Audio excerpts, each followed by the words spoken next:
העתידה של מדינת ישראל והדמוקרטיה הישראלית. אני אישית בטוח שאנחנו ננצח, אבל הדבר הזה לא ייגמר בעוד הפגנה, לא של 100,000, לא של 200,000.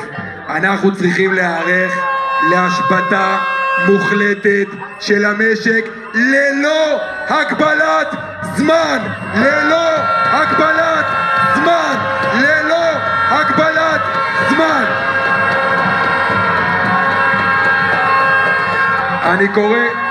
אני קורא לראשי המשק וליו"ר ההסתדרות, בוקר טוב כמו שאומרים. זה לא יום השבתה וזה לא לעשות שרירים, נגמרו המשחקים. המדינה עכשיו מתחלקת לשניים, ממשלת ישראל נגד עם ישראל, ממשלת ישראל נגד עם ישראל, ואתם צריכים לקבוע האם אתם עם הממשלה או האם אתם עם העם.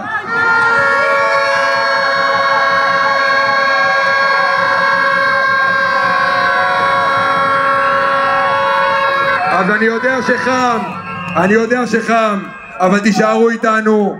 אנחנו בעוד משהו כמו חצי שעה נצעד מכאן לביתו של מממן ובונה החמאס, שגריר קטר בישראל, כדי להזכיר לו ולאשתו שאנחנו לא נעצור עד שהוא ילך, עד שהוא ילך, עד שהוא ילך, עד שהוא ילך, עד שהוא ישב, עד שהוא ישב, עד שהוא ישב, עד שהוא ישב.